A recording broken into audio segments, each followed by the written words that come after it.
So good afternoon, India. Welcome to today's panel discussion revolving around the travel industry.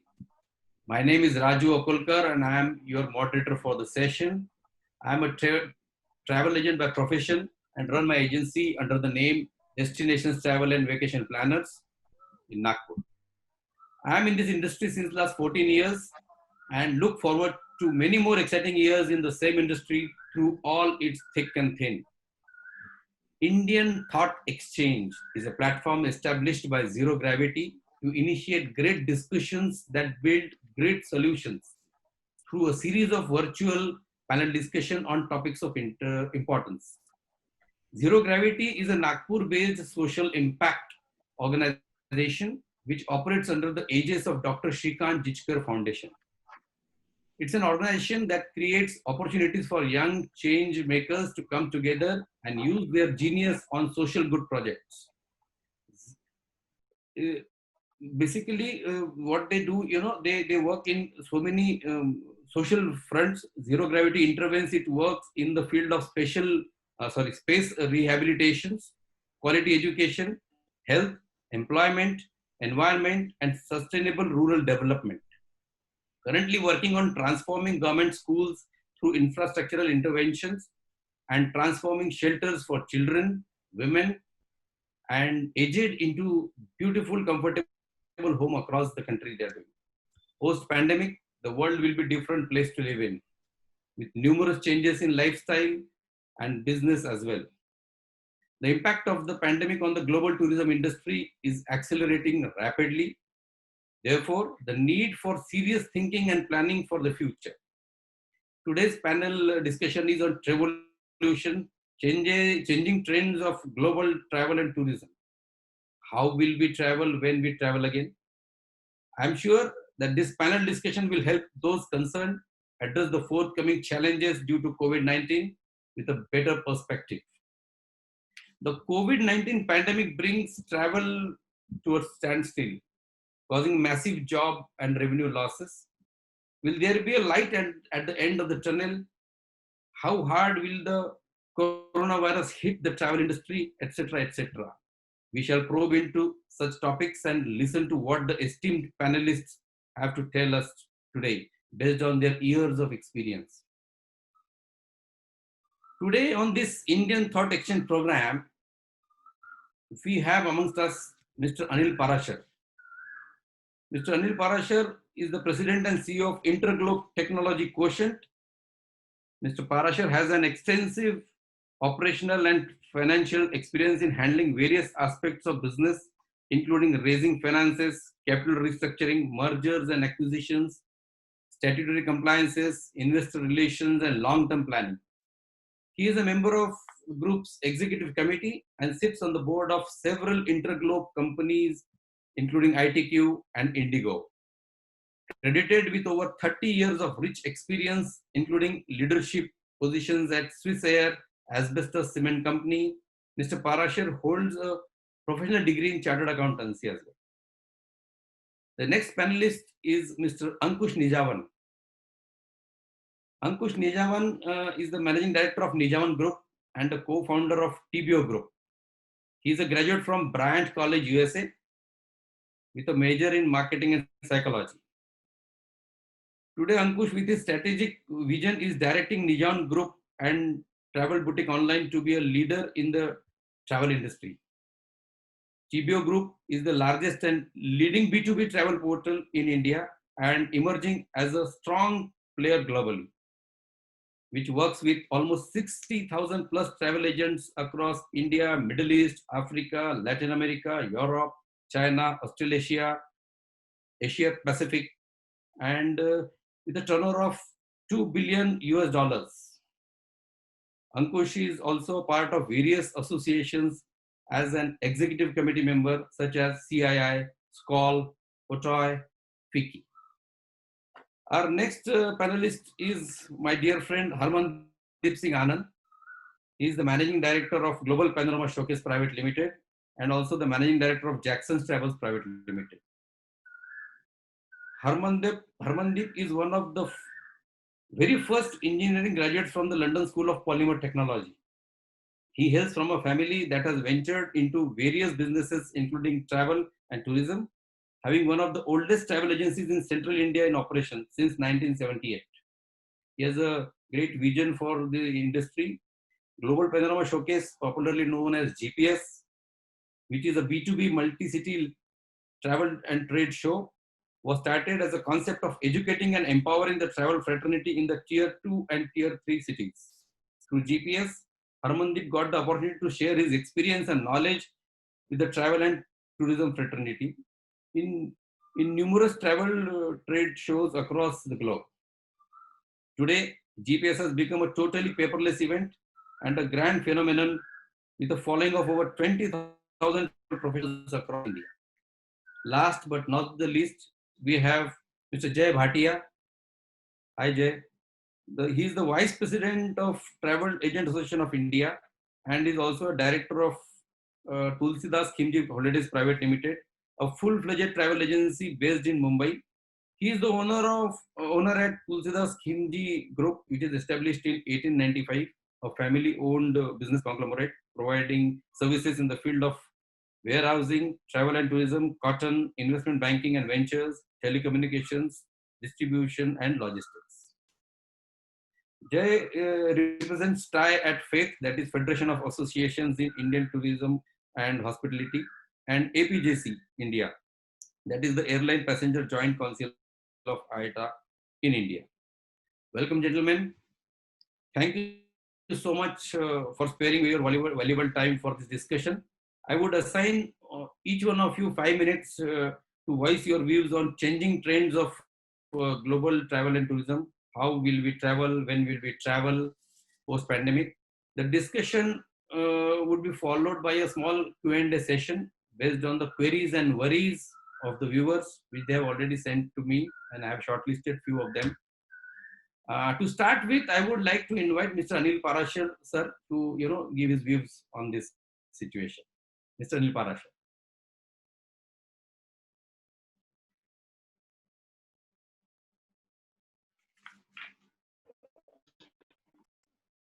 Sir, your Thank you, Raju. Thank you, and thank you to all the panelists. Thank you for having me over here.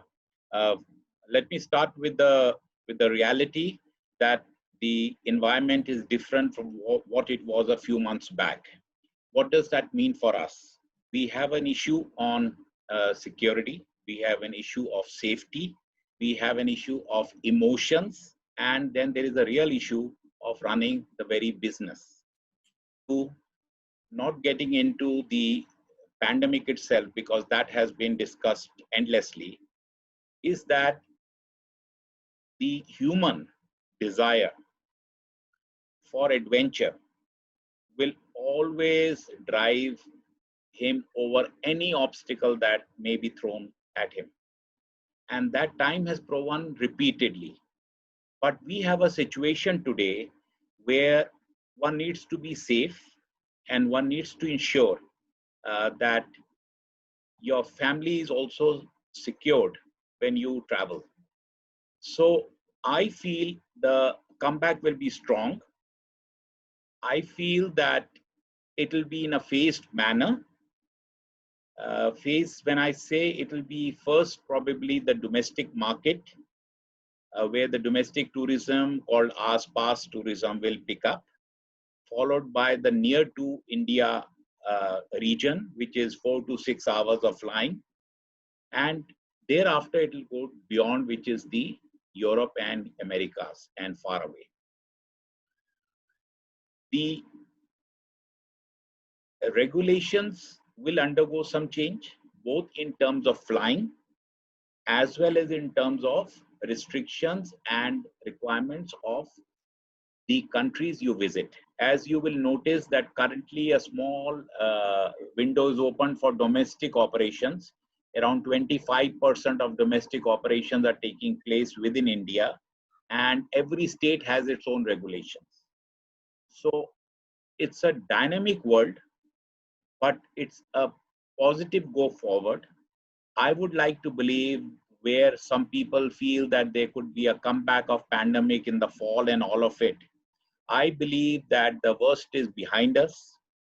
The pandemic is not behind us.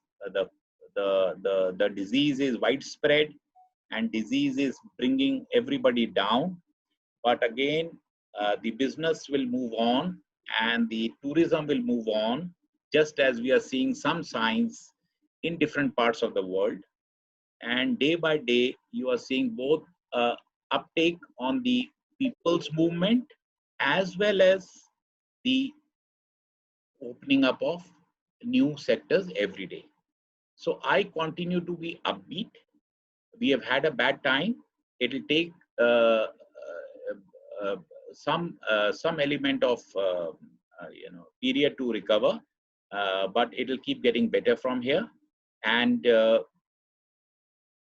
I'm very hopeful that things will be near normal by the third to fourth quarter of this financial year. Thank you. Sir, looking at what has happened, what things have given. I would like, since you are a man of finances, I would like to know what will be the economic impact of this on our industry. See, definitely right now, at one level, the business itself is getting challenged. First, I'll talk about our travel partners, our travel friends. It's been probably the worst hit, aviation, tourism, travel, because the business was negative. I keep telling everybody negative, because while the business was zero, people were asking for the refunds, which means I had to pull into my reserves to give back the refund. So it's been a negative impact, and government has not supported to the extent at least, or at least at all. So we as a community are left on our own. So at one level, we have to ensure that we are we are keeping our teams, our employees safe and healthy to move forward. Cash is a critical element, and we need to find ways. We have to forget about profit. We have to find ways to retain and generate cash from wherever. For example, I have said in my organization, even if we get some borrowings at a cost, though we may not be needing money, we will take that money, because everybody should be sitting on cash, because still you don't know how next 3 to 9 months to 12 months will pan out. There is a lot of uncertainty. So safety is one, motivation of the team is second, the motivation of the passenger is important. As I said, it's not about you only. Now your family is also jumped in, because if you are traveling, your family will stop you from traveling. So you have to, now it's a different dynamic. But I feel if we can overcome this difficult period of next 3 to maximum of 6 months, I think we are over the hump. And whatever we can do to retain cash and keep the team motivated and safe, I think we are all set to look forward.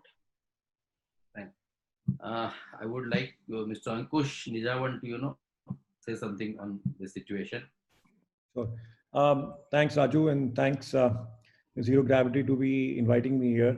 I think Mr. Prashar has positioned this panel in a very good way now. I think most of us, what he said is absolutely correct, and he set the momentum. Thank you, Mr. Prashar.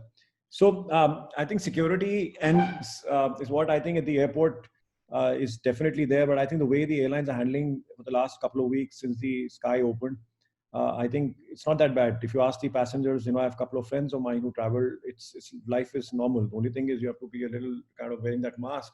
But overall, I think the situation isn't as bad as all of us perceived. So I'm not going to discuss 2 months. I think, so now the pandemic has been here for 2 months. Thank God this webinar is not happening in month of early May when we were almost ground zero. I think things are now better. 64% is the average load factor. 55 to 60% is the average load factor what the domestic airlines are currently pulling.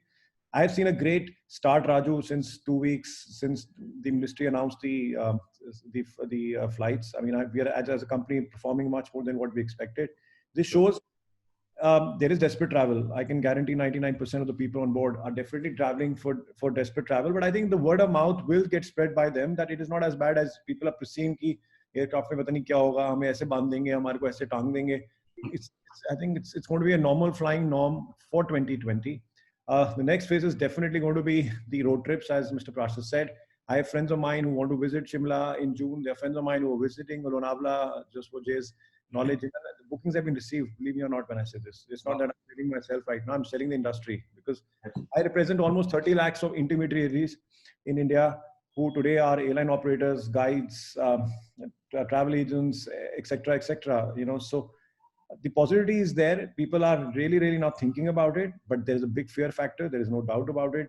But somebody will take that bold step, right? I mean, I was telling somebody 2 days back, I will travel myself in June. I know my dad's not going to allow me. I'm trying to travel just to set this benchmark in the industry, boys. It's not as tough as we all think, right? Next, domestic. I think a lot of travel will start happening by Diwali. This is what I say, a lot of travel, meaning to a 40% level of last year. And this will also include some international travel, especially short haul. Depending on how the Indian government is seen by these external governments, be it a UAE or a Sri Lanka or a Hong Kong, some short haul will definitely happen. If the vaccine doesn't come, yes, there will be worry. But I think 50% of the people, 63% of India is ready to travel now. There was surveys by 2 renowned people who did this last week. The result came out that 63% are ready to travel once the flights open up. Who are these 63 is none of my friends yet. But if this is the voice of India right now, so I really wish that this is true. The other things I want to tell you, hotels are being very, very precautionary. They are actually, making some steps which are going to be extremely, extremely cautious of hygiene and health safety for their customers. The way we checked in a hotel will not be the same we ever did before. I think it's going to be a new normal.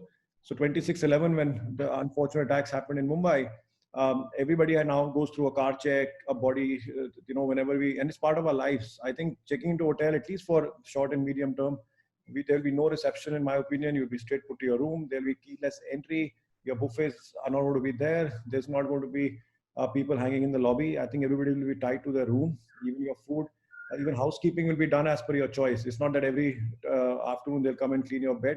A lot of hotel chains across the world are doing the same. And there are some amazing videos which are up in the YouTube for the guests to see, and how the hotels are actually ensuring that everybody is happy. When you ask for business, I think even if you do 30% to 40% of what we did same time last year, I think it's going to be an achievement for a travel company to do that. True. I'm not being very optimistic here, because I don't think any one of us will create 40% of our revenues. If somebody breaks even 31st March 2021, please call me. I will love to salute that, him or her, because I don't think it's going to happen for the next 9 months, but definitely we will be on the right path. I think 2021, 22 will be a far better year than what we had in 19, because by then I think vaccine should have been out. Everybody life will be back to 100% normalcy as we are. The MICE segment, the wedding / larger groups which will be allowed to travel, I think the fear factor will also kind of will diminish, in my opinion. The other thing is, I think IATA really needs to be spoken. As Mr. Prashar said, people are stuck with refunds. People are not getting money from the airlines. I feel very bad for it, because if somebody in an agent defaults for even 1 minute during their payment day, they're called a defaulter. Where today, I think I think it's a very unilateral, one-sided organization. Okay, I really wish that IATA perceives this as a holistic and a 360 degrees with all its stakeholders, not just the travel agents versus the airline. I think we are equal partners. What happened with Jet and Kingfisher was very unfortunate, and everybody suffered. And today, people have been delayed payment. Even a small travel agent, even a lakh of rupees matter a lot for him. True. Overall, I think we are on the positive graph, slow, very slow, but I think we're on the right path. Just to conclude my statement. Yeah. Thank you. Ankush, you sound optimistic, and I am sure that those on this discussion get positive vibes from you. Now I would like to invite Harmandeep to share his views on the subject matter. Good afternoon, Raju bhai. Thanks to Zero Gravity for having me on this afternoon with elite panelists with me. We were the first industry. The travel industry was the first to get impacted because of COVID-19. And we'll definitely be the last one to come out of the pandemic for sure. That is always the case, because we are the ones who get to know as to who all are traveling, our clients, customers who have been traveling. So we are the ones who interact with them on a day-to-day. Most of the travel agents across the globe interact with their clients, and they're the ones who are able to guide them. Even within the travel industry, it is like Ankush did mention, and Parashar have also said, it is the MICE movement, the larger groups, the events. These are the ones which will come for start operating at the last stage. the FIT, the leisure traveler, initially the current flights which have been operating, I would say these are similar to the repatriation Vande Bharat flights which are operating. So the domestic flights are actually acting as a repatriation flight because there are so many of them stranded across India. I would say there are more than 5 crore people stranded. Even in Nagpur, there are so many of them who have been stranded here. I know a couple of my friends and relatives who have been stranded in India and want to go back because they are NRIs. They have been stranded here for so many months now, and they are probably either staying at a hotel or they are staying with one of their relatives, and they too don't feel so comfortable. But the situation is such that everyone has accepted it and invited them with open, and they welcome them. Moving forward, this would be the new normal. As per statistics, it is clearly mentioned that 60 to 70% of the global population will at one time or the other get infected with this virus. The worst thing is if we move towards a situation what Italy went through. It is not that Italy or Spain or the European countries were not geared up.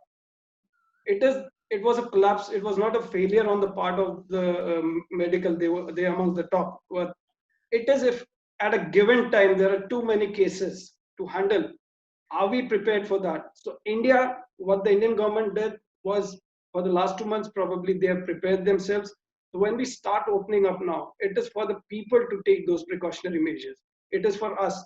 I would say personally, if I'm asked to travel to Delhi or Mumbai tomorrow, I will not travel because like Mr. Parashar said, it is more of the family. It is not the fear of me contracting the virus.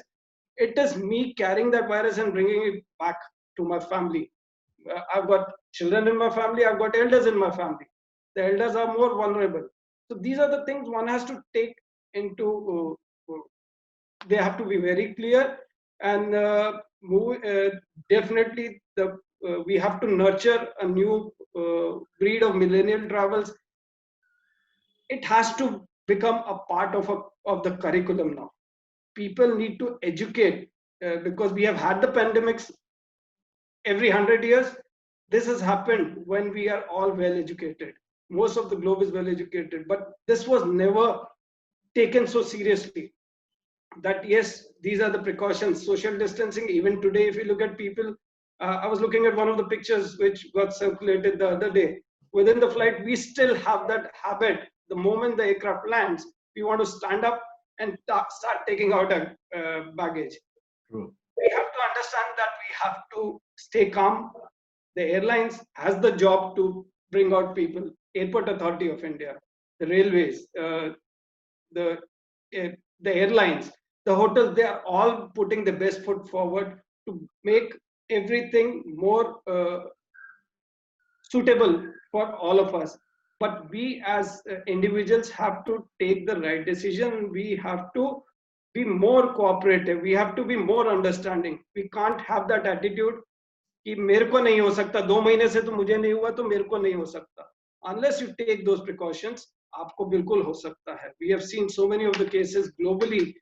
Prime ministers of countries, the heads of countries got infected. They have been cured. You will definitely, in India, it's less than 3%. The cure rate is very good. But given the instance, if people start moving out in large herds, I would say, if we have a situation where there are more than 100,000 cases, 10 lakh cases in a given time, do we have the hospitals to cater to so many people at one given time across India? That's what we all need to understand and look into. So I think the new norm, what our company has always been following, is sustainable and responsible tourism has to come into play. We have to have sustainable and we have to nurture the younger generation. We have to educate them. Rather, we have to learn a lot of things from the younger, the millennials, because they are the ones who and everything has to restructure. It is like going to the drawing board and starting from scratch. So yes, this is going to stay. This is the new normal. This is how we are going to grow. But we will have a blessed opportunity because the skies are clear. I never had a break in the last 25 years. For me, it was a good long break. So I think we have a lot of things on hand. I've been educating myself. I've been studying with my children. They've been training me on the new aspects, whether it's financial or games or just about everything. So I think we all need to get more involved. It gave us an opportunity to involve with our own families and distant families who are sitting all over through this virtual environment. I think this will definitely become a norm, particularly for the business community, because for a long time to come, this will leave a mark on the complete travel industry as such, because corporates for at least a year, I don't expect them to start moving out unless it, like Mr. Parashar said, that cash reserves, cash is required. So everyone will want to hold on to the cash for the time being. VFR traffic will happen. There'll be a lot of VFR traffic, that is visiting friends and relatives, will happen. The stranded people will gradually domestic, yes, and within, like Ankush did mention, by October, November, we'll see some traction happening to the neighboring countries, Southeast Asia, Sri Lanka, Maldives, Nepal, Bhutan, UAE. These countries will definitely see some traction happening because people have been stranded and we are adventurous lost. The millennials in India is a huge population and they are an adventurous loss. So I see a good opportunity in the coming days living in the new normal. And you know, most of the viewers, majority of viewers today are millennials for our webinar today. Thank you, Harmandeep, for your valuable and positive input. Thank you. And now I will call upon Mr. Jay Bhatia to place his views before the viewers. Thank you, Raju. I have been chosen last to give my views, and all my seniors over here have already said whatever they had to. But firstly, thanks to we have you know we have kept the best for the last. Thank you, Raju. I knew that, so I know that you are keeping everything for best for me. But definitely thank you to you and to Zero Gravity and the Jichkar family especially. In fact, I was reading a lot about the foundation and the good work done by the foundation. Sincerely appreciate. And we would like to do a lot of things. I talk on behalf of my colleague panelists also. We want to do a lot of things for this foundation, and we can see how good things can be done. Whether who is doing it is not important, but the message reaches out, and the work that is done is the right work for the needy people. Thank you, Jay. Thank you. I think all of us required a break. We required some servicing because we were expanding our businesses, we were diversifying, we were going into expansions, whatever words you want to use for growth, and we were not stopping. We were on and on and on. Like Ankush is on for last 15, 20 years, Harman for last 25 years, myself for last 25 years, Anil ji for the last, I think, 35, 40 years. We've been on and on. So we needed some overhauling over here, and we've got some break. And after this overhaul, I'm sure and I'm confident the next 24 months, we are going to be a galloping, because our vehicle that we have set here, we've got new thoughts, we have got more ideas on a comfort zone, on a relaxed zone. And, we need to look positive, and we are confident that this is going to grow.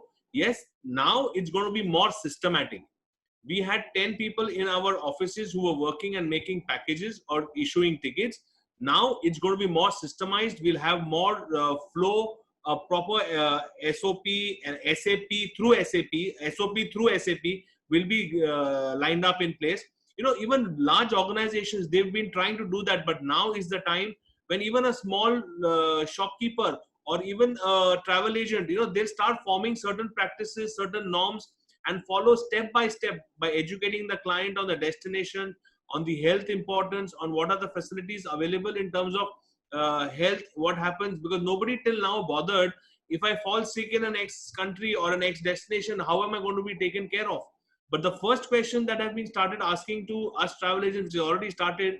If I'm traveling to, say, Delhi, if I'm traveling to Hyderabad, if I'm traveling to Nagpur, I'm traveling to London or Bali or Singapore, will I be taken care of? What is the health infrastructure available over there? So that is very important in today's scenario, and that once the government starts announcing, it's going to make a lot of difference to all of us. It will. Fortunately, a lot of insurance companies, I think most of the insurance companies were covering COVID, so that was a part of it. Otherwise, the treatment was getting a little more expensive for people. But going down the line, like what Harman said, are we ready for, do we have that infrastructure? If we go into herd immunity, it's going to take time. We don't have that as of now. I mean, none of the countries have it. Let's face the fact. And when we are talking about growth, yes, 24 months. I set a deadline of 24 months and we are going to definitely be galloping. And whether it's aviation, travel, tourism, hospitality, all businesses. In fact, we have had discussions with some of the ministry people also. And the government is so confident that even after the pandemic, they are sure and confident that exports from India are going to grow 3 times within the next 9 months. Because India's COVID, what do I say? India's COVID potential, I mean, not potential, India's COVID graph has not moved so much. We've tried to curtail in the best possible manner. I'm sure even the government was not expecting it to be curtailed in such a manner, but we've done very good. So that's a nice thing. Yes, there are some pockets which have overgrown because of the infrastructure and because of the slums that we have in our country. But that is a part and parcel of every country. I mean, it's not that it does not happen in USA or Singapore. It's happened every single corner of the world. So let's look at some positivity there and take things forward. And, you know, as TIE, when we are talking about, we've spoken to the airlines, we've spoken to the Ministry of Civil Aviation, we've spoken to UFTA, we've spoken to IATA at a global level, and we are trying to see on these refund parts. We do understand, see, all of us in the travel industry do understand the position of the airlines also. With the situation that we are in, they are facing similar situations. So we have been calm till now. We have tried to see whatever best can be done. And now I am positive that because of the lockdown being opened up effective tomorrow across most part of the country, the airlines will also start moving, the hotels will also start welcoming guests, and our challenges of refunds, yes, going down the line, at least for another 1 month, we have these challenges, but most of the airlines have started processing these refunds, started giving out credits. Yes, it's only 20% till now, but yes, 80% is still pending. But they are our partners. We are a family. We are a joint family of tourism and travel aviation stakeholders. Let's be positive and let's move forward in such a manner that we take it forward. Yes, we have fights in the house also. Similarly, we are having debates and arguments within the community also. So that's part and parcel. So let's take it forward positively. And I'm very positive that we are going to go ahead with a bang. Thank you, Jay. Your confidence and optimistic approach is what is needed under this situation. Thank you for the boost. Now I have a few questions from our viewers that have collectively come up. And to begin with, I'll put this question to all the panelists. The impact on travel is 6 or 7 times greater than the 9/11 attacks, says Roger Dow, the president and CEO of the US Travel Association. This statement shows that the magnitude of the pandemic. In your opinion, how long will tourism be affected after COVID-19? I would request each one of you to give your take on this. To start with Mr. Anil Parashar. You need to, your audio is off, sir. Yeah, it's okay now? Yeah, perfect. Yeah. Okay. So we have to just reflect back, take one step back. You know, from the time the lockdown has happened till now, it's just been about 70 odd days. So, you know, when we are saying all hell has broken loose, everything is finished, it's about 70 days. And the domestic aviation was to begin on 1st June. And it was preponed by a week and started around 25th. The point I'm trying to make, and as our other panelists also explained, that as the confidence in the airlines and the travel will increase, this industry is going to bounce back big time. I remember just a month back, people were saying all these visas will no longer be applicable, everything will be new, borders will be closed, Schengen is no longer valid. All of this was being talked not very long time back, just 30 days back. Now, most of the Schengen countries have opened their borders. Some have not opened their borders to non-EU countries. All that I'm agreeing. China domestic tourism is back to about 80%. because they were first to come back from COVID.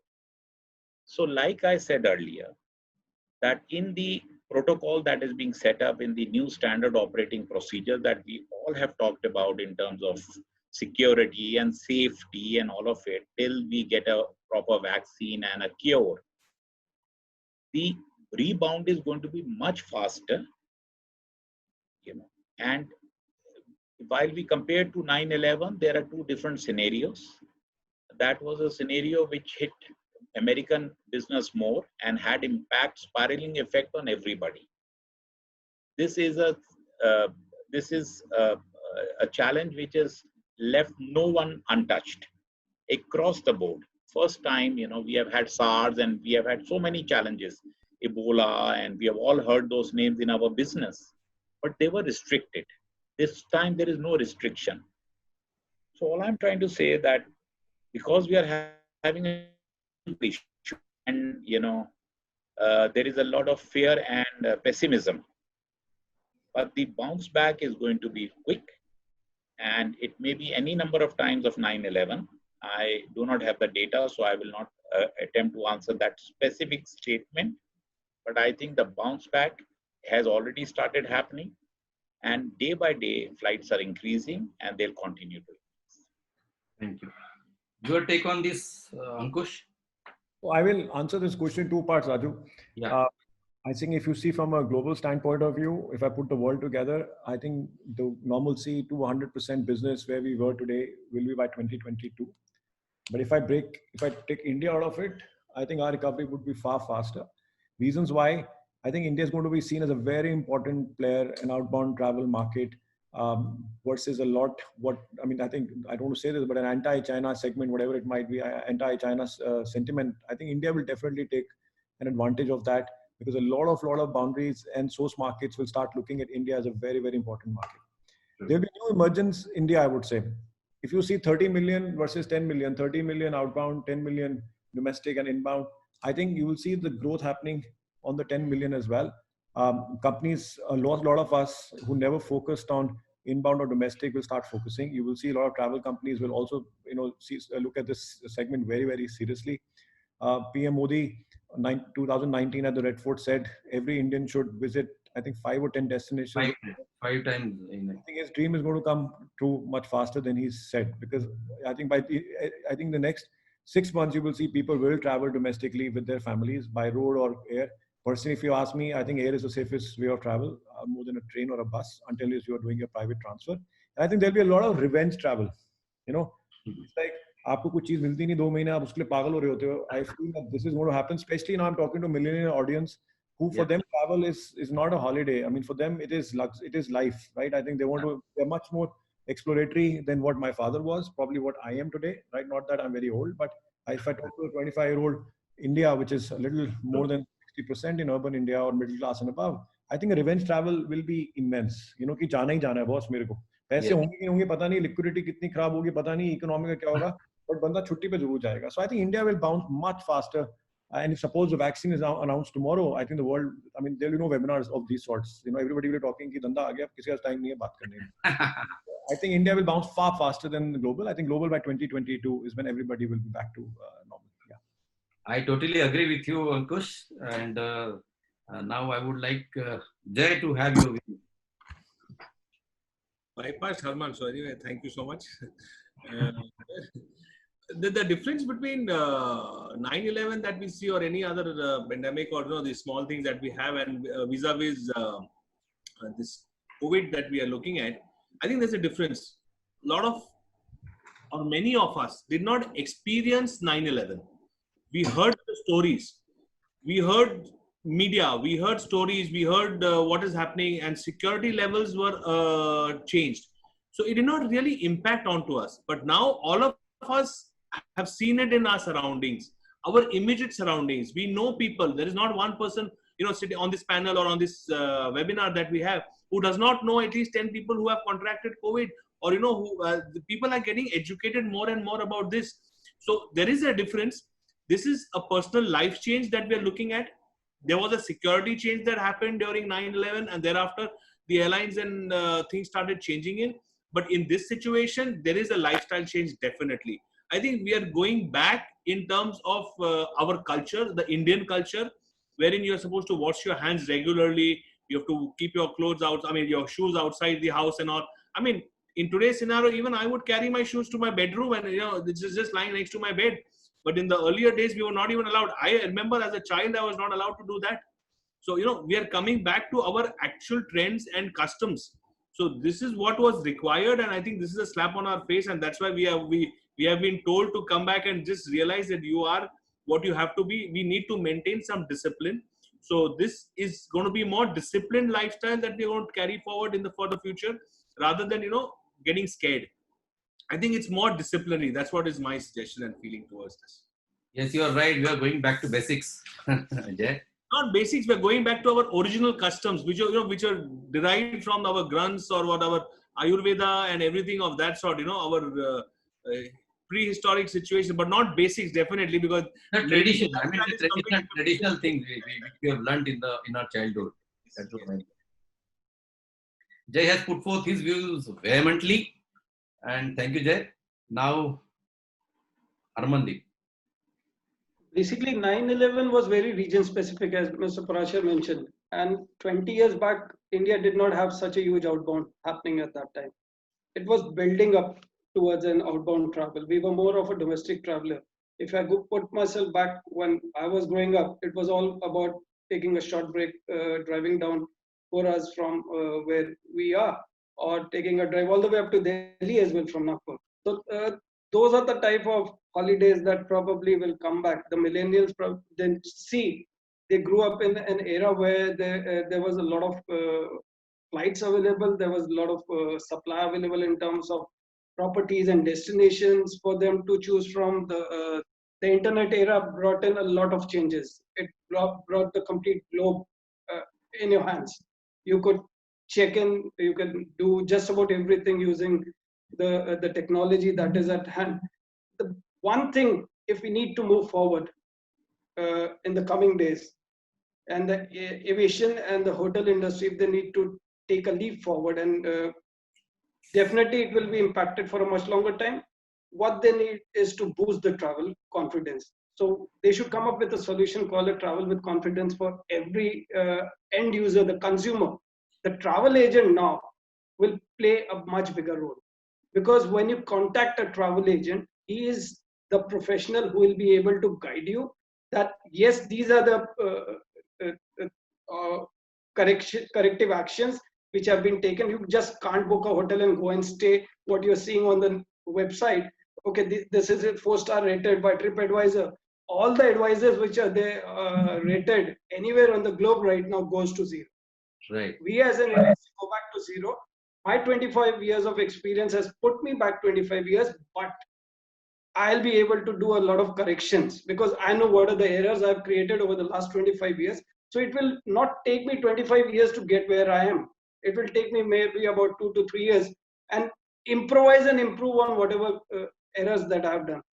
If we remember, Parashar sir and Ankush may not have come through that phase, but when we were issuing domestic tickets or even international tickets way back 25 years, manual tickets, you issue a ticket and you could get it cancelled. You could actually get it cancelled without any fee, or there was a nominal fee which was there. So what the airlines need to do, what the hotel, because I don't know, I get to the airport and for whatever reason they tell me you have temperature, you cannot travel. So will I forfeit my amount? That is the fear that needs to be washed off. If these sort of fears are away, then people will start, the airlines will start getting a lot of cash flow. The hotels will start getting a lot of cash flow. They can start building the confidence of the traveler, freedom to travel. Okay, if you have to cancel your trip, if you have paid the amount, I'm not saying you refund the amount, but you give him the flexibility to change the date, or give him an open dated ticket where that increases the cash flow and gives you the freedom to travel as and when. We had this, but these were like coupons or selected. A lot of hotels are doing that.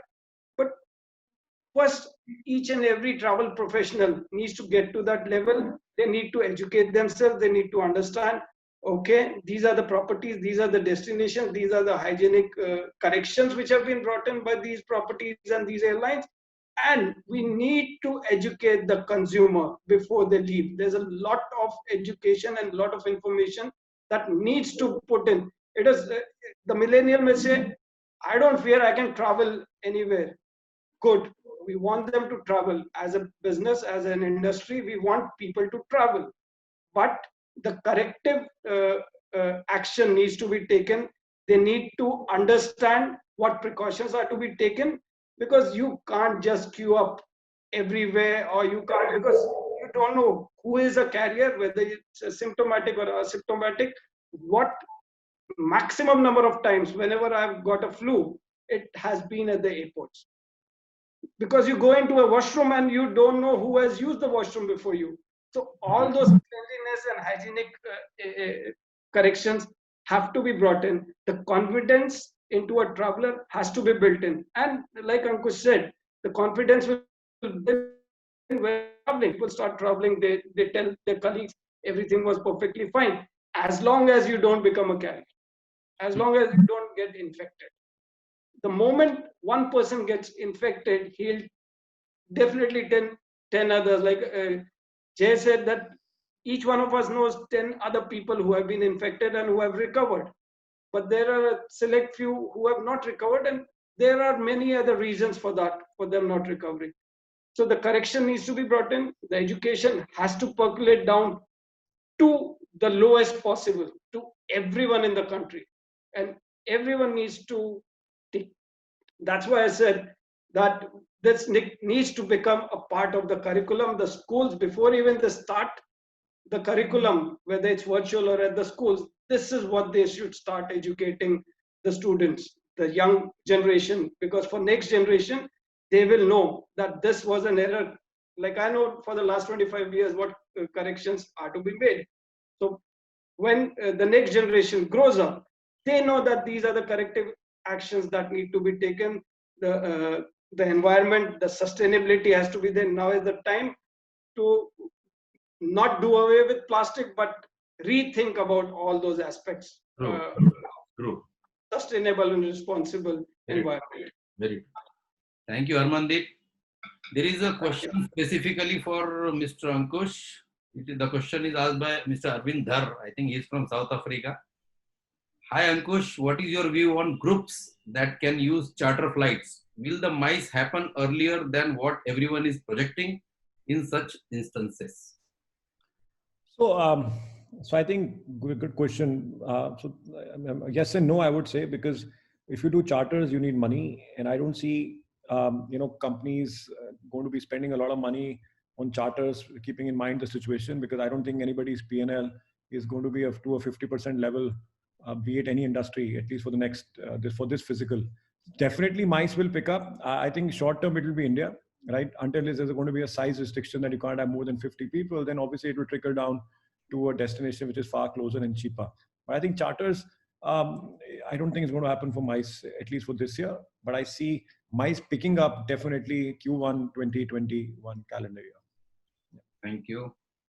Much of the tourism industry built its financial strategies around a trouble-free future. This question is again for Ankush Nijawat. Planning for eternal blue skies, open borders, high tourism demand, a trillion industry that defies the ups and downs of the market.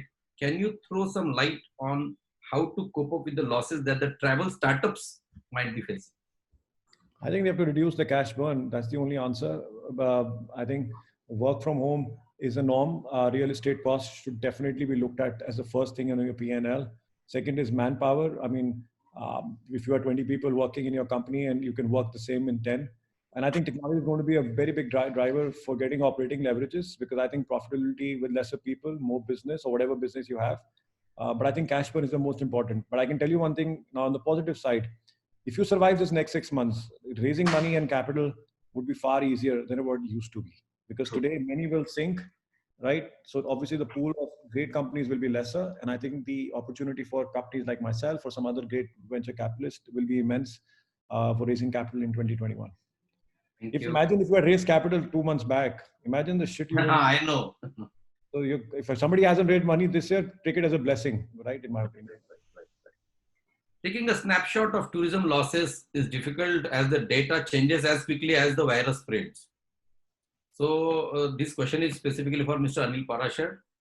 Therefore, in your opinion, will travel get cheaper or more expensive, sir?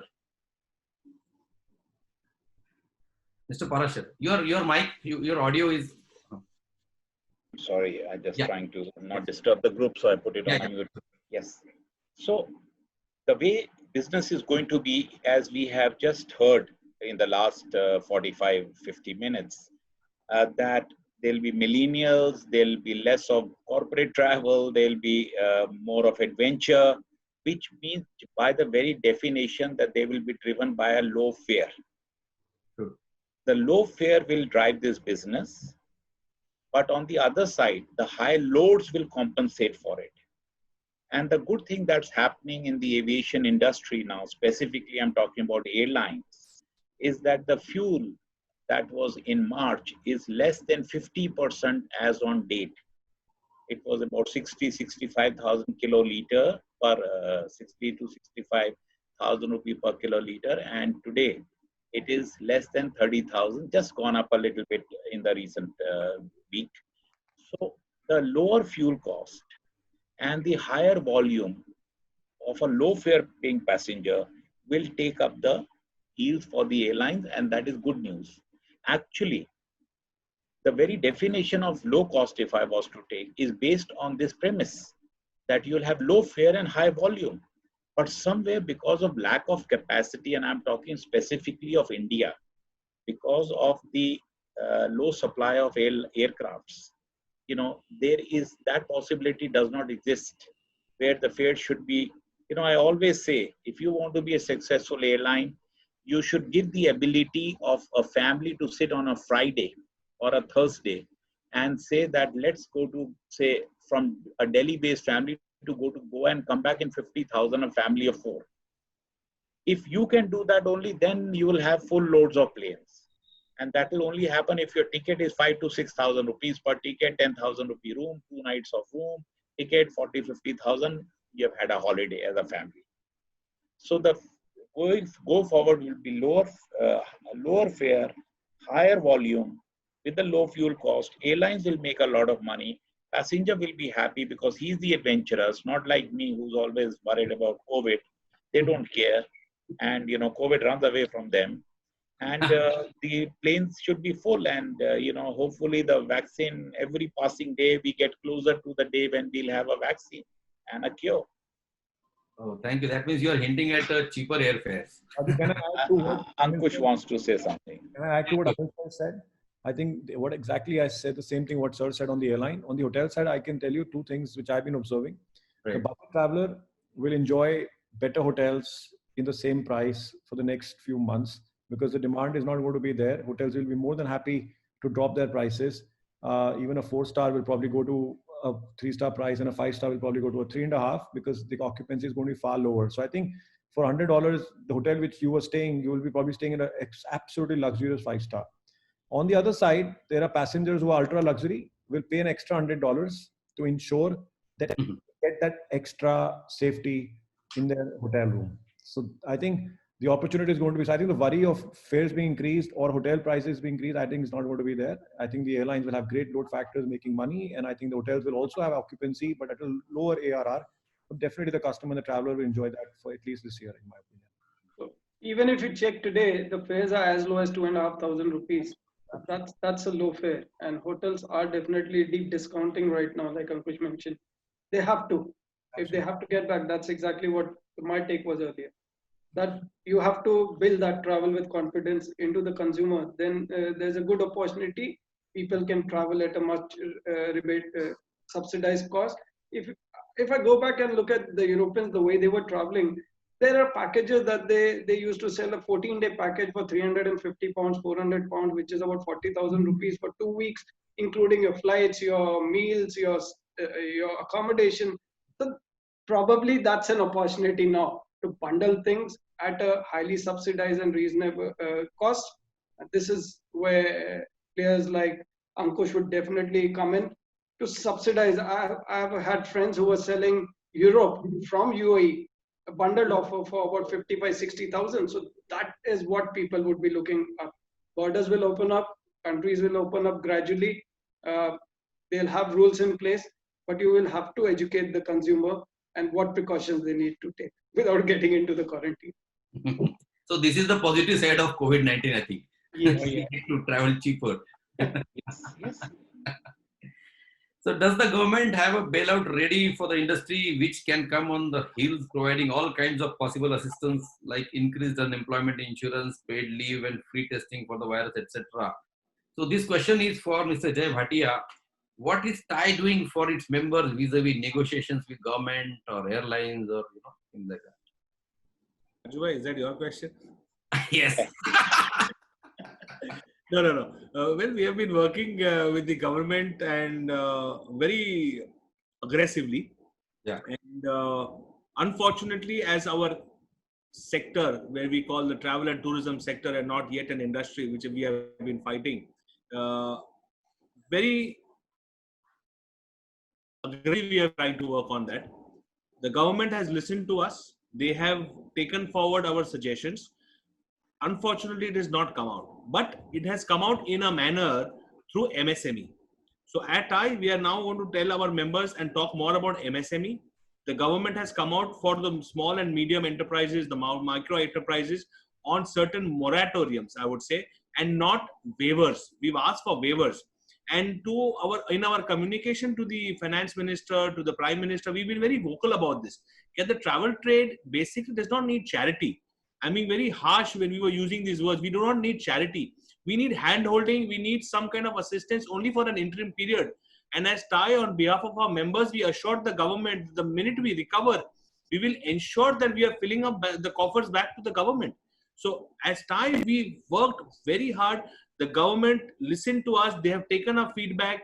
They were in constant touch with the associations. And in fact, where MSMEs come out, there are a lot of things that came out and where the government has said, okay, no, please take these moratoriums that we're trying to give for the next 12 months. Now, whether to take it or not is an individual decision depending on what kind of business that you want to carry forward and do in the future. If Ankush has a different setup, Mr. Harmandeep has a different setup, Mr. Anil Parashar and all of us have a different setup. Whether do we really need that loan? Irrespective of whether we need to sit on cash, yes. But today, if I don't have my reserves, do I need to further burden myself by taking these loans? I think that is going to be very important and a very individual decision that we need to take. If I'm in a situation today where I go in for these loans, I don't know what the future is. Yes, I'm very optimistic. I'm very positive. But why do you want to put yourself into a situation which will get worsened for you? So if you don't have something, it's better than, getting into a minus segment. So our opinion was, yes, we have got something from the government only as an MSME specific as of now. And yes, what reliefs and rebates we are asking for, not even 5% has been heard specifically. I mean, just to give an example, we've asked the government on reducing credit card transactions because the percentage of credit card transactions because of Digital India, this has been increasing, and with going paperless and everything, we wanted that the digital amount that the banks were charging, like Master, Visa, American Express, should come down to almost 0.75%. And that's what it's there in the market too. I mean, large institutions, the banks are offering that. So why not to a mid-sized travel agent or a small travel agent? We need to go digital. We need less interaction. So when less interaction, we need that. So we requested for that. We requested for certain amounts that during this pandemic period, the employees should be allowed to withdraw from the PPF or their PF at the rate of 5,000 or 10,000 per month. And I think they've made that provision where, the employees can do that. Yes, we said that it's going to get difficult for us. We asked for a 30% contribution from the government on an interim phase, which we thought was very challenging looking at the global scenario. And the government did revert back to us because, we were quite excited when we started asking them that, in UK, they are giving 75% of the salary. In New Zealand, they are giving 20% or 30% of the salary of people. Yes, we realized UK has got only 6 crore total population. So the government could contribute something and give them. But with 130 billion, and with our reserves that we have, it's next to impossible. So we understand that fact also. So we have been working, we are trying to talk, like I said earlier also, with the airlines also, with IATA also, and we are not harsh, but we are making appeals and requests because all of us in a situation. So whatever best can be accumulated during these times, we are trying to get that in terms of a benefit and looking at it in a positive nature. आज नहीं हुआ तो कल हो जाएगा, but yes, we are having faith and confidence in each other. कहाँ जाएगा? जाएगा तो किसी इंडियन के पॉकेट में जा रहा है, बाहर वाले की तो नहीं जा रहा है. So that is the attitude we are trying to work with. So I mean, this is what TIE's attitude and TIE's vision is to go forward, and we are going to ensure that we've always maintained that education is must. So not only in terms of travel, tourism, but even for skill development, for etiquette management, and various things. And now specifically on COVID, we are going to ensure the training programs for our members and their team members is going to be a next thing that we are going to look at. So that is our keen focus right now. Nice, nice. I would just like to add here. One sec, Harman. Taking this forward, I would like. There is a question. Banks are offering a government guaranteed loan to qualified borrowers. Can the panelists please advise some small and medium-sized agents on whether they should opt for this mode of financing? What purposes should this financing be used for, and how should one plan for the repayment of this financing after the moratorium? Raju bhai, I just said that same thing. It's an individual decision depending on what you want to do in terms of that business. They want some guidance on this because they are SMEs and individual. I mean, at least my view would be it's an individual decision depending on what kind of a business you are into. Like, right. Although we are all from the travel trade, you are doing FIT, different modules. Luxury. Arman is more doing into charters. Ankush is doing more of consolidation. Anilji is concentrating on the aviation side and the GDS component. So it's everybody's individual take on how we need to take things forward. So as a normal travel agent, I would say this is my take. Unless I have something in the pipeline, yes, it's always beneficial to take it. But after some time, it should not become, yaar, paisa pada hai, thoda use kar lete na, kahin gaadi kharid lete. No, that scenario should not come into picture. You should not get greedy. Right. Use for the business of a benefit. I mean, the benefit of your business.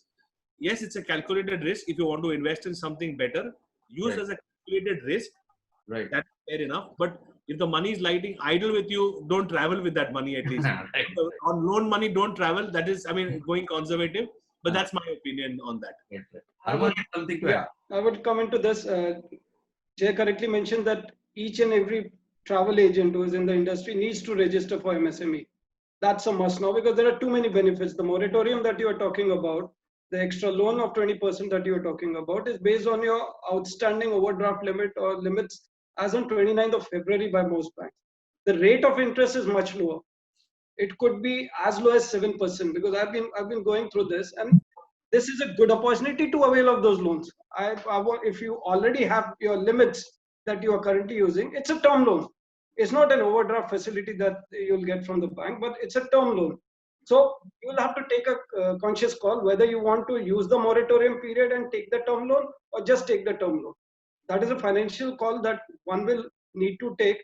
And for all practical purposes, if my interest burden currently is about 11% on my overdraft limit, if I take the sanctioned term loan and that works out to about 7.5 or 8%, it is definitely a win-win for me because I will save. So government did their job by announcing the packages. अगर मैं किसी को रोज खाना दे रहा हूँ, मच्छी दे रहा हूँ, फ्री में दे रहा हूँ, तो उसको आदत पड़ जाएगी. आपने वो खरीद के लेना है, ये आपको पता होना चाहिए. So after a period of time, I'm liable to return that money. True. The smaller businesses are always proactive. They are not NPS. They are not the people who will go. These are severe consequences. Personally, I feel that the smaller businesses, if they have been using overdraft facilities and they have been using their limits, this is a great opportunity because the bankers will support them, and it's you are getting this loan without any additional guarantee. And the banks are approaching. They are sending out letters. I have received it in my business. So I think this is a good opportunity. Even on the staff front, I've informed my staff, if you have to pay your installments, what is the major expense for a business? It's rent. Ankush did mention that people will have to cut down on the spaces, cut down on the rents. This will happen. A lot of businesses will get impacted because of this. So you'll have to cut down on the rent. Work from home will become the norm. If you have iPads and tablets, you need to, you have laptops, internet connectivity. So the three important things that one needs to operate most of the service industry businesses: you need a shelter, you need food, and you need internet connectivity. So if you have these three things, this is how you need to move forward. You will definitely cut on the cost because there's travel costs involved, there's electricity at the office involved, there are many more expenses which are involved. You will have to look back at your balance sheets for the last few years. It is not just last year, last 3 or 4 years, and understand what are the places that you need to cut down on cost, because you will be liable to repay this moratorium amount, the amount in a scheduled manner. So I personally feel the smaller businesses should opt for it if it is required, but not use it for any other purpose. Ankush wanted to add something? I was saying, even apart from the banks, Raju bhai, there are some great fintech companies today who can extend these loans without any collateral, a lot of without any obligations, but a little higher interest rate. Two of the companies where TBO is involved, and one of them we actually own equity into it, is actually giving loan to your end customer. Why would you like to block your own working capital or pay your bank? So Sand Cash, which is given to your end passenger, helps two things. Doesn't block your money. It helps the passenger to upsell. Sir, आप 4 star ले रहे हो, 90 रुपए का है, आप 10 रुपए और लोन ले लीजिए, आपको 5 star मिल जाएगा, right? Third, there's no liability of the travel agent. Right. So between the traveler and that company, the agent just makes his money on the transaction, right? True. There is a next question is for Ankush sir, from a young lad, Prithviraj Sapkal. What is the role of government in making travel feasible for everyone, keeping in mind that we are facing an economic recession in our country? I don't know how Ankush is going to address on behalf of government. Sir, leader हमारे जे साहब हैं. I know. जे साहब आप प्रधान हैं हमारे association के, please आप इस बात का जवाब दीजिए सरकार का. Jay, I leave it to you to answer. Jay, you have something to say?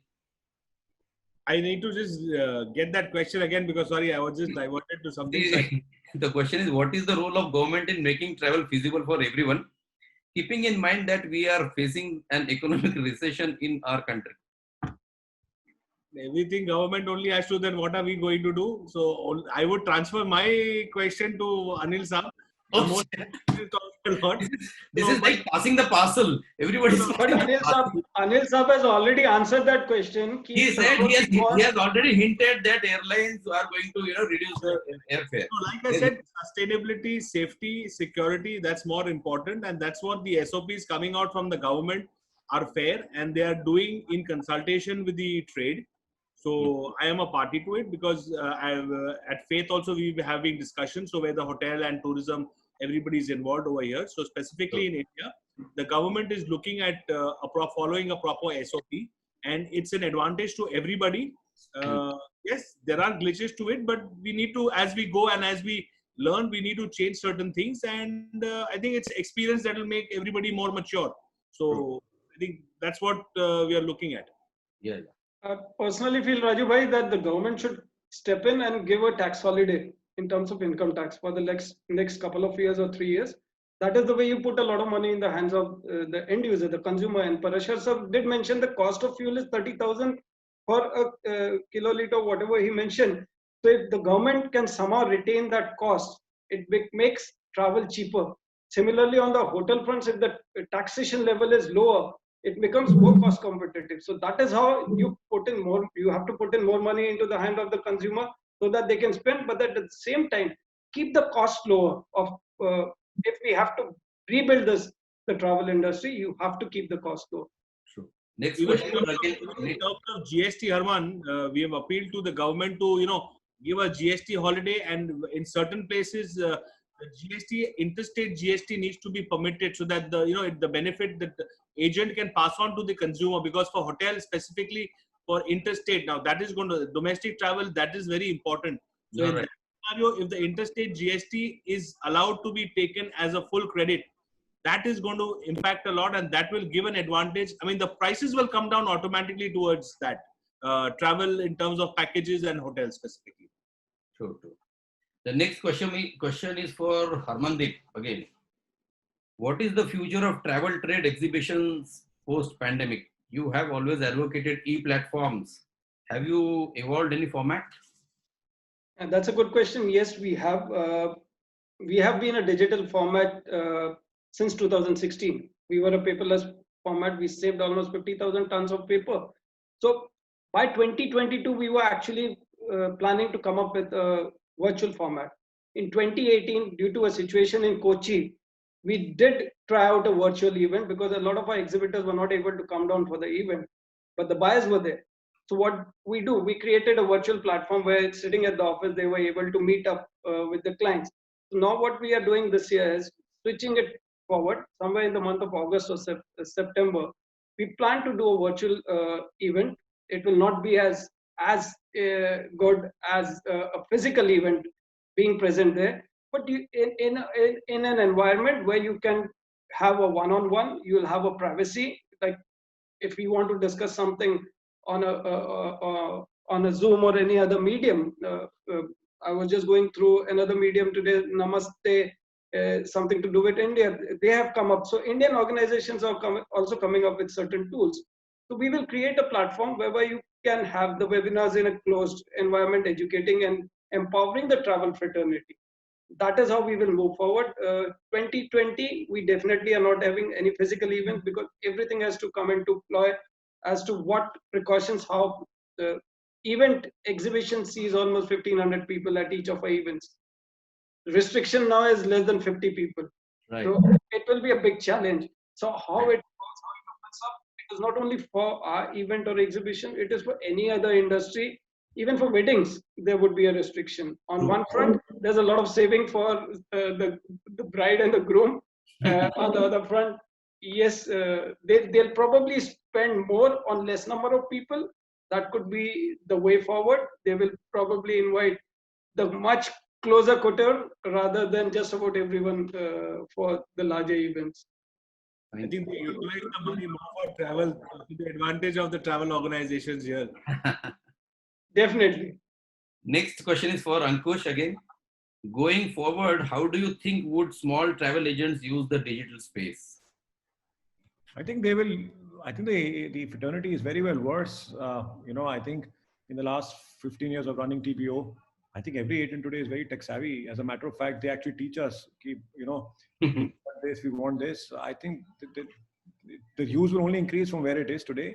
And I somehow see the offline, the brick and mortar travel companies, which depend on companies like ours, will only have an increase in business because I see a shift of all online travel to move towards offline. And the reason why, because I think the trust factor, when you were in trouble in the last couple of months, if somebody was, I think the travel agent really built them out.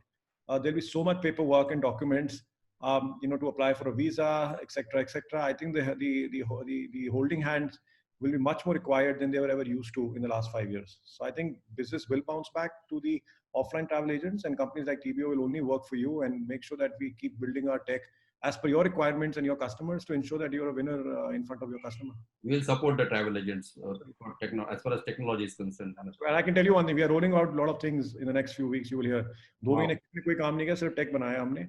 Good, Yeah, good. which will benefit the whole industry. Yeah. Thank you, Ankush. Then we are summing up this with the last question, and which is a very important question to all the panelists. When can we plan a holiday next? This is a question from people who they would like. When should they plan the holiday next? Is the question for all the panelists. Plan your ASPAS holiday tomorrow once the borders open. Okay. Move to your domestic holidays, short haul in October. In 2021, do whatever you feel like. My answer is very simple, and I'm going to do the same. So it's not कि मैं कुछ कह रहा हूँ, आपको कुछ नहीं करवा रहा हूँ. मैं वही कह रहा हूँ जो मैं भी करूँगा. Obviously, back of your mind, as Pasha Saab said, you have to take a little extra precaution. It's just not that the hell is going to break loose. Not at all. One has to be a little careful. But I think these are the 3 steps I would say you should plan your travel in the next 6 months.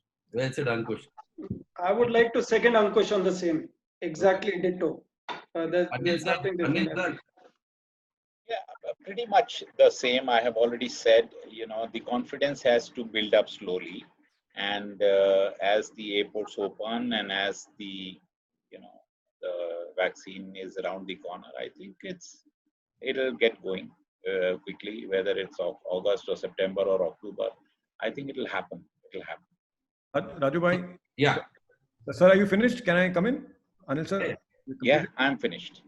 जो हम बचपन में सब नानी के घर जाते थे ना, हाँ जी, सब नानी के घर जाते थे बचपन में, जो हमारे बच्चे कभी नहीं गए, राइट, और शायद हम भी नहीं गए बहुत साल से, तो अब सबको नानी के घर जाना चाहिए, तो दिल्ली से बाहर या मुंबई से बाहर या नागपुर से बाहर है, राइट। तो नानी याद आ गई कोविड की वजह से। I still remember, मेरे को, मैं नागपुर से दिल्ली आता था, मेरे नान के पटियाले होते थे, तो दिल्ली से हम लोग बस से पटियाला जाया करते थे या टैक्सी करके जाया करते थे. So those are the experiences I've been sharing with my children now. I would like to These are the reiterate type of holidays. everybody is saying over here. I just wish I passed on this link to my dad. I wish he's listening. So in fact, I told my parents, you know, I'm going to work Monday to Thursday, Friday, Saturday, Sunday. आपके साथ, I'm going to go to Lonavala. Monsoon season is starting. So I said Right. Thursday, Friday afternoon भी निकल गए तो भी कोई problem नहीं. But I think that norm is also definitely going to change Monday to Friday. So travel companies used to work 24/7 in so many years. I think Monday to Friday, and then the weekend is going to be an off. That's going to be a new norm, I suppose. Unless we bounce back and we get back to the same thing, which I think is going to take some time. But yes, that's the new thing. Wow. So I would suggest to have a stoic approach towards COVID. Travel and tourism industry will return and come back to business as usual, or maybe with more vigor. People have short memories and they're to travel. All the panelists have endorsed the same on an optimistic as well as sustainable view. I would sum up this discussion with every traveler's dream of future using a most apt words out of Robert Frost's poem, but with a twist, which says, the world is lovely. In the poem, it was the wood is lovely. Okay. The world is lovely, dark and deep, but I have promises to keep. And miles to go before I sleep, and miles to go before I sleep. Thank you everyone. It was a fantastic panel discussion, and thank you so much for coming on the show. All of you, Ankush, Anil sir, Jay, Harmandeep, thank you so much. Thank you so much. Thank you, viewers. Thank you for having us there. Thank you very much. Thanks to everybody. Thank you. Thank you. Thank you.